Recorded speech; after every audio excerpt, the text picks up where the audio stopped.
Thomas assurera des duplex, depuis une calèche, pour TF1 et LCI le temps du couronnement de Charles III ce samedi 6 mai. Le journaliste qui parle aux téléspectateurs des passions du monarque de 74 ans nous a accordé un entretien. La télévision française passe à l'heure anglaise. Ce samedi 6 mai, aux alentours de 9h, la plupart des chaînes passeront en édition spéciale à l'occasion du couronnement de Charles III et de sa femme, la reine consort Camilla, à l'abbaye de Westminster de Londres. Depuis le décès et les funérailles d'Elisabeth II en septembre 2022, tous les médias se préparent à cet événement historique dont le dernier remonte à juin 1953. Notamment TF1 et LCI qui assureront un direct commun emmené par Anne-Claire Coudray et Gilles Boulot. Outre leurs nombreux invités et experts en plateau, les journalistes pourront également compter sur plusieurs envoyés spéciaux,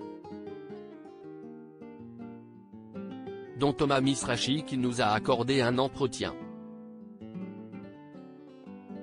Thomas Misrachi, je m'intéresserai aux passions du roi Charles III à Télé Loisirs, lors du couronnement de Charles III, vous sillonnerez Londres à bord d'une calèche. Comment vous est venue cette idée? Thomas Misrachi, il y a plusieurs mois, Antoine Guélo, le directeur des opérations spéciales de TF1, a fait appel à la rédaction pour trouver des idées. Il y aura au final 4 fils rouges tout au long de la journée, présentés par François-Xavier Ménage, Garance Pardigon, Esther Lefebvre et moi-même. De mon côté, je m'intéresserai aux passions du roi Charles III. Et il y aura des surprises. Les invités ont-ils été difficiles à trouver face à une demande, on l'imagine, très importante? Effectivement.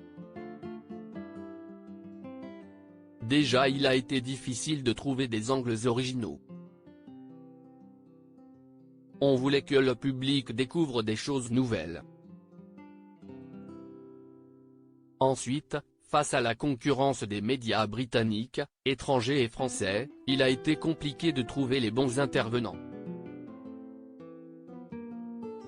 Surtout qu'on voulait trouver des gens qui savent vraiment de quoi ils parlent.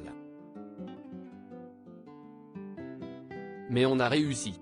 Thomas Misrachi, un couronnement de cette ampleur ne se vit qu'une fois depuis quand ce dispositif se prépare-t-il au sein des rédactions de TF1 et LCI? Pour le dispositif global, ça se compte en mois.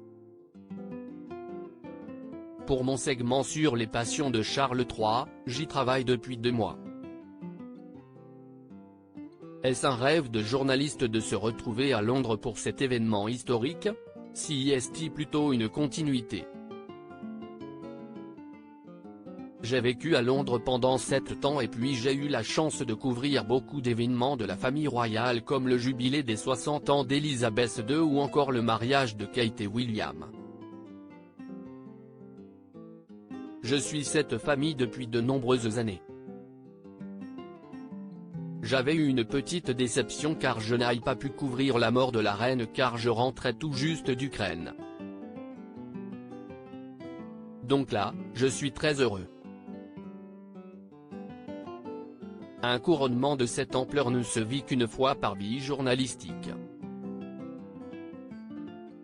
C'était capital pour moi d'en être. Thomas Misrachi sur le couronnement de Charles III, il se veut autant festif qu'historique. Comment la population anglaise vit-elle cet événement? La reine Elisabeth II était à part dans le cœur des Britanniques. Son fils Charles, si est-il autre chose? Ce n'est pas le même amour, si est-il une relation qui se construit. La cérémonie ne sera pas aussi grandiose et ne sera pas comparable à celle de juin 1953. Mais il y a malgré tout ce lien historique que les Anglais ont avec leur monarchie. Et même s'il y a un peu moins d'enthousiasme, car on vit aussi une période particulière moins joyeuse, cela va faire du bien aux Britanniques. Si est un moment qui se voudra festif et historique. À lire aussi couronnement de Charles III. TF1, France 2, BFM Télévision. Où et quand suivre la cérémonie en direct.